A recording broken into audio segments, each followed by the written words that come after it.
കണ്ണൂർ ജില്ലാ ആശുപത്രിയിലെ ഓപ്പറേഷൻ തിയേറ്ററിൽ ചോർച്ച. രോഗികളുടെ കണ്ണ് ഓപ്പറേഷനുകൾ മാറ്റിവെച്ചു. രോഗികളെ മറ്റ് ആശുപത്രിയിലേക്ക് മാറ്റി. വിവരങ്ങളുമായി സരീഷ് പി കെ ആണ് നമുക്കൊപ്പം ചേരുന്നത്. സരീഷ്, ഈ ആശുപത്രിയുടെ പ്രവർത്തനത്തെ ആകെ താളം തെറ്റിച്ചോ ഈ ചോർച്ച? ഇത് പരിഹരിക്കാൻ ശ്രമം ആരംഭിച്ചോ? ഇന്ന് രാവിലെ 9 പേരായിരുന്നു കണ്ണ് ഓപ്പറേഷനുമായി ബന്ധപ്പെട്ട് ഉണ്ടായിരുന്നത്. ഇന്നലെ രാവിലെ മുതൽ തന്നെ അവർ ആശുപത്രിയിൽ എത്തുകയും അഡ്മിറ്റ് ആവുകയും ചെയ്തിരുന്നു. ഇന്ന് രാവിലെ ഈ ഓപ്പറേഷന് തയ്യാറെടുക്കണം എന്ന കാര്യമായിരുന്നു പറഞ്ഞിരുന്നത്.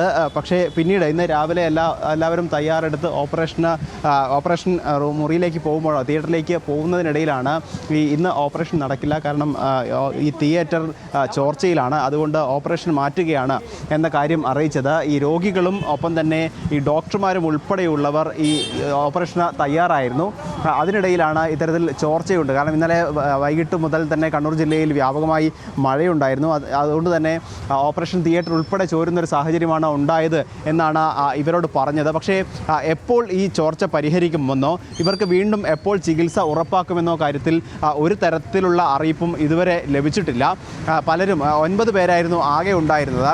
ആ 9 പേരും ഇപ്പോൾ ഡിസ്ചാർജ് വാങ്ങിച്ച്, കാരണം ഇന്നലെയാണ് രോഗികൾ ഈ ആശുപത്രിയിലേക്ക് പ്രവേശിച്ചത്. ആ രോഗികൾ അതിനുശേഷം ഈ ഡിസ്ചാർജ് അവർക്ക് നൽകി നിർബന്ധമായി പോകാൻ നിർദ്ദേശിക്കുകയായിരുന്നു. കാരണം ഇത് എപ്പോൾ പരിഹരിക്കുമെന്നോ എപ്പോഴാണ് അവർക്ക് വീണ്ടും ഓപ്പറേഷൻ ചെയ്തു നൽകാൻ സാധിക്കുക എന്നതോ കാര്യത്തിൽ ഇതുവരെ വ്യക്തത വന്നിട്ടില്ല. അതുകൊണ്ട് തന്നെ നിർബന്ധിതമായി ഈ 9 പേരെയും പറഞ്ഞയക്കുകയായിരുന്നു. അല്പം മുൻപ് വരെ ഇവർ സൂപ്രണ്ടിനെ ഈ ആശുപത്രിയിൽ ഇക്കാര്യം അറിയിച്ച് സൂപ്രണ്ടിനെ കാത്തിരുന്നു. പക്ഷേ സൂപ്രണ്ട് ഇന്ന് അവധിയിലാണ് എന്ന മറുപടിയാണ് അവർക്ക് ലഭിച്ചത്. അതുകൊണ്ട് തന്നെ അവർക്ക് കൃത്യമായി എപ്പോൾ ഈ കാര്യത്തിൽ ഒരു വ്യക്തത ലഭിക്കും എന്ന കാര്യത്തിൽ അവർക്ക് മറുപടി ഉണ്ടായിരുന്നില്ല. അതുകൊണ്ട് തന്നെ അവർ ആശുപത്രി വിടുന്നൊരു സാഹചര്യമായിരുന്നു. ഈ കഴിഞ്ഞ ദിവസങ്ങളിലും ഈ വാർഡുകളിൽ ഉൾപ്പെടെ ചോർച്ചയുണ്ടായിരുന്നു. അത് വലിയ രീതിയിലുള്ള പ്രതിഷേധങ്ങൾക്കൊക്കെ കാരണമായിരുന്നു. അതിനിടയിലാണ് ഇപ്പോൾ യഥാർത്ഥത്തിൽ ഇത്തരത്തിൽ വലിയ ഓപ്പറേഷൻ തിയേറ്ററിൽ തന്നെ, അതായത് ഓപ്പറേഷൻ നടക്കുന്ന തിയേറ്ററിൽ തന്നെ ഇത്തരത്തിൽ വലിയൊരു ചോർച്ച ഉണ്ടാകുന്നത്. ഒരുപക്ഷെ ഇത് രാഷ്ട്രീയമായി വലിയ വിവാദങ്ങൾക്ക് കഴിഞ്ഞ ദിവസങ്ങളിലൊക്കെ പ്രശ്നങ്ങളുണ്ടായിരുന്നു. യഥാർത്ഥത്തിൽ ഒരുപക്ഷെ നമ്മളിപ്പോൾ ആശുപത്രിക്കകത്തേക്ക് പോവുകയാണ്. കാരണം യൂത്ത് കോൺഗ്രസ് പ്രവർത്തകർ ഉൾപ്പെടെയുള്ളവർ ആശുപത്രിയിലേക്ക് എത്തുകയും ഇതൊരു രാഷ്ട്രീയ വിഷയമായി വലിയ പ്രതിഷേധത്തിലേക്ക് നീങ്ങാനുമുള്ള സാധ്യതയുണ്ട്. എന്തായാലും ഈ നിലവിലെ സാഹചര്യത്തിൽ ഇവർക്ക് എപ്പോൾ ഈ കാര്യം പരിഹരിക്കും എന്ന ഒരു വ്യക്തതയും ഇല്ല. അതോടൊപ്പം തന്നെ ആശുപത്രി സൂപ്രണ്ടിനെ നമ്മൾ ബന്ധപ്പെട്ടിരുന്നു. അവർക്ക് കൃത്യമായൊരു മറുപടി നൽകാൻ കഴിയുന്നില്ല. കാരണം ഇന്നലെ രാത്രി ചെറിയൊരു ചോർച്ച കണ്ടെത്തിയിരുന്നു. പക്ഷേ ഇത്രത്തോളം വലിയ രീതിയിൽ ഓപ്പറേഷൻ നടത്താനാവാത്ത രീതിയിൽ പ്രശ്നമുണ്ടാകും എന്ന കാര്യത്തിലേക്കൊന്നും ആ സമയത്ത് നിഗമനമുണ്ടായിരുന്നില്ല. ഇപ്പോൾ അല്ലെങ്കിൽ ഇന്ന് രാവിലെ ഓപ്പറേഷൻ ഈ തയ്യാറെടുക്കുമ്പോൾ മാത്രമാണ് ഇത്തരത്തിൽ വലിയൊരു പ്രതിസന്ധി ഉണ്ട് എന്നറിയുന്നത്. നിലവിൽ ഈ യൂത്ത് കോൺഗ്രസ് പ്രവർത്തകർ ഉൾപ്പെടെയുള്ളവർ ഒപ്പം തന്നെ ഈ രോഗികളും ബന്ധുക്കളും ഡെപ്യൂട്ടി സൂപ്രണ്ടുമായി സംസാരിക്കുകയാണ്. എന്താണ് ഈ ശാശ്വത പരിഹാരം എന്താണ് എന്ന കാര്യത്തിൽ ഇതുവരെ ഇവർക്ക് മറുപടി, ഇപ്പോൾ രോഗികൾ ഉൾപ്പെടെയുള്ളവർ അവരുമായി സംസാരിക്കുകയാണ്.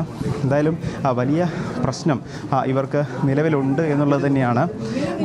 എന്തായാലും ഈ രോഗികൾ ഉൾപ്പെടെയുള്ളവർ നമ്മോടൊപ്പം ഉണ്ട്. അവർ ഇക്കാര്യത്തിൽ ഇന്നലെ അഡ്മിറ്റ് അല്ലെങ്കിൽ പ്രവേശിക്കുന്നു. അതിനുശേഷം ഇന്ന് രാവിലെ എല്ലാ തയ്യാറെടുപ്പുകളും പൂർത്തിയാക്കിയതിന് ശേഷം ഇന്ന് രാവിലെയാണ് യഥാർത്ഥത്തിൽ ഇവരോട് ഇത്തരത്തിൽ സാധിക്കില്ല എന്ന കാര്യം പറയുന്നത്. നമ്മുടെ രോഗികൾ തന്നെ ഇന്ന് രാവിലെയാണോ ഈ കാര്യം പറയുന്നത്? ഇന്ന് രാവിലെ പറയുന്നത് എല്ലാം മാറ്റി നിർന്നതിന് എല്ലാം ഡ്രസ്സ് വരട്ടതിന് ശേഷം പറയുന്നത് ഇന്ന് നടക്കൂല, ഒരു ഡൽഹിക്കാന്ന്. പിന്നെ എപ്പോഴാണ് ചെയ്യാന്ന് പറഞ്ഞാൽ ഒരു അറിയിപ്പ് തരാമെന്നറിയാം. ഇപ്പം അവിടെ പറയുന്നത് ബുധനാഴ്ച ചെയ്യുന്ന ബുധനാഴ്ച വരെ സമയം തന്നത്, ബുധനാഴ്ച വരെ സമയം പറയുന്നത് ഇനി ശ്വാസം നിൽക്കാൻ നമ്മളെ വിളിക്കുന്നല്ലേ പറഞ്ഞേ. ഇനി വിളിക്കുന്നവർ നമ്മളെ കാര്യം പറഞ്ഞതെന്ന് വെച്ചാൽ 2 മാസമായി പണിക്ക് പോകാം. നമ്മൾ പണിയെടുത്ത് ജീവിക്കുന്നതാണ്. നമുക്ക് കണ്ണാണ്ട് പണിയെടുക്കാൻ പറ്റില്ലല്ലോ. എത്ര പെട്ടെന്ന് കണ്ണാണ്ട് പണിക്ക് എടുത്ത് പോയിട്ട് ബാക്കിയുള്ള കടങ്ങൾ വീട്ടണമെന്ന് വെച്ചാൽ നമ്മൾ വെക്കുന്നത്. ഇനി ഇവരെ തീരുമാനം എന്താണെന്നില്ല പറഞ്ഞ് നമ്മൾ വിളിക്കുമ്പോൾ നമ്മൾ വരാൻ തയ്യാറാണ്. മഴ ഇപ്പം ഇന്നൊന്നുമില്ല, നല്ല പെയ്യുന്നു. എത്രയോ ദിവസമായി മഴ പെയ്യുന്നു. അപ്പോൾ മഴ പെയ്യുമ്പോൾ ഇവർക്ക് ലീക്ക് കാണുന്നില്ലേ? പെട്ടെന്ന് ഓപ്പറേഷൻ ചെയ്യാൻ വന്നിട്ട് കടന്നിട്ട് നമ്മൾ പോകുമ്പോൾ നിങ്ങൾക്ക് ഇങ്ങോട്ട് ലീക്കായി ഇത് ചെയ്യില്ല എന്ന് പറയുന്നത്. അപ്പോൾ ഇതിൽ മഴ പെയ്യാൻ തുടങ്ങിയിട്ട് ഇപ്പം ദിവസത്തിൽ 10-20 ദിവസമായില്ലേ? ഈ ചേട്ടനോടും ഇതേ കാര്യം തന്നെയാണോ? ഇന്ന് ഓപ്പറേഷൻ തയ്യാറായതിനു ശേഷമാണോ ഈ കാര്യങ്ങൾ പറഞ്ഞത്? ഞാൻ ഇന്നലെ രാവിലെ 7 8:30 മണിക്ക് എത്തിയതാണ്. ഞാൻ കരയത്തിൻചാലിനാണ് വരുന്നത്, ശ്രീകണ്ഠാപുരം കരയത്തിൻചാലിനാണ് വരുന്നത്. അപ്പോൾ 8:30 മണിക്കൂർ വന്ന് പിന്നെ ഹോസ്പിറ്റലിൽ അഡ്മിറ്റായി. ഇന്നലെ വേണ്ടുന്ന കാര്യങ്ങളെല്ലാം ചെയ്തു. മരുന്ന് ഇട്ടിക്കുന്നുണ്ട്, ഗുളിക ഇരുന്നുണ്ട്. പിന്നെ പുറത്തുനിന്ന് കുറച്ച് സാധനങ്ങൾ വേണം. നമ്മളെ കാർഡ് നീലയാണ്, നീലങ്ങ് ആയിപ്പോയതാണ്. ഞങ്ങൾക്ക് വരുമാനം ഉണ്ടായിരുന്നല്ല. അങ്ങനെ ഇപ്പോൾ അനധികൃതമായിട്ട് നമുക്ക് അങ്ങനത്തെ നീല കാർഡ്. അതുകൊണ്ട് ഞങ്ങൾക്ക് ഇതെല്ലാം മരുന്നെല്ലാം വാങ്ങിക്കണം. അങ്ങനെ മരുന്നെല്ലാം വാങ്ങിക്കൊണ്ട് വെച്ചു. പിന്നെ അവിടെ എല്ലാം ചെയ്ത് രാവിലെ 7 മണിയാകുമ്പോൾ കുളിച്ച് വെള്ള ഡ്രസ്സ് ഇടണമെന്ന് പറഞ്ഞു. അവർ കിടങ്ങ് നമ്മൾ വെള്ള ഡ്രസ്സെല്ലാം കൊണ്ടുവന്നില്ല, അതെല്ലാം മാറ്റി റെഡിയായി നിന്നു. ഡോക്ടർ വന്നു, അവർ എല്ലാ സ്റ്റാഫെല്ലാം വന്നു. അവർ നോക്കി. ഡോക്ടറും ഡ്രസ്സ് അവർ പച്ച ഡ്രസ്സെല്ലാം മാറി. നമ്മൾ ഞാൻ വിളിക്കും നമ്മൾ നോക്കി നിന്നോടുന്നു. അപ്പോൾ ഒരു 9 മണി അടുപ്പായപ്പോൾ പിന്നെ കൂടെ നിൽക്കുന്ന ആളുകളെ വിളിച്ചിട്ട് പറഞ്ഞു, ഇന്ന പോലെ ചോരുന്ന് ഒരു വീട്ടിൽ ചെയ്യാൻ വേണ്ടി പറ്റില്ല, നിങ്ങൾക്ക് എന്തെങ്കിലും ഇതുണ്ടെങ്കിൽ. അപ്പോൾ ഞാൻ കുറച്ച് വൈകാരികം വരെ അവരോട് പെരുമാറിയിനി. അത് സത്യമാണ്. അവരോടല്ല ഞാൻ പെരുമാറിയത്. കാരണം വെച്ചാൽ അവരോടിപ്പോൾ നമുക്ക് പറയാനേ പറ്റൂ. അവരോടല്ലാണ്ട് നമുക്ക് വേറെ ആരോട് പോയി പറയാൻ പറ്റുമോ? സൂപ്രണ്ടിനെ കാണുമെന്ന് സംസാരിച്ചിരുന്നു. സൂപ്പറേൻ്റ് ഒന്നുമില്ല, കണ്ടിട്ടില്ല. നമ്മളിപ്പോൾ സാധാരണക്കാർ സൂപ്പറേൻ്റ് വരുന്നുണ്ട് ഒന്നും അറിയില്ല. സൂപ്പറേൻ്റ് ഇപ്പോൾ ഇവിടെ വന്ന് ഇതാ സൂപ്പറേൻ്റ് ഇപ്പോൾ മനസ്സിലായതാണ്, മറ്റേ എനിക്ക് അറിയുന്നില്ല. അങ്ങനെ ഞാൻ 9 പേരായിരുന്നു ഇന്നലെ ഉണ്ടായിരുന്നത്. ചേട്ടൻ ഇന്നലെ അഡ്മിറ്റ് ആയതാണ്. ഞാൻ ഇന്നലെ 8:30 അഡ്മിറ്റ് ആകാൻ പറഞ്ഞു. കഴിഞ്ഞ തിങ്കളാഴ്ച പറഞ്ഞു പേപ്പറെല്ലാം ശരിയാക്കിയതിന് ശേഷം പറഞ്ഞ് ഞായറാഴ്ച രാവിലെ 8:30 കാഷ്വാലിറ്റി വന്നിട്ട് അഡ്മിറ്റ് ആണെന്ന് പറഞ്ഞു. അപ്പോൾ ഞായറാഴ്ച നമുക്ക് ബസ്സിൻ്റെ ഒരു കംപ്ലൈൻറ്റ് എങ്ങനെല്ലാം കൂടി എത്തി 8:10 എത്തി.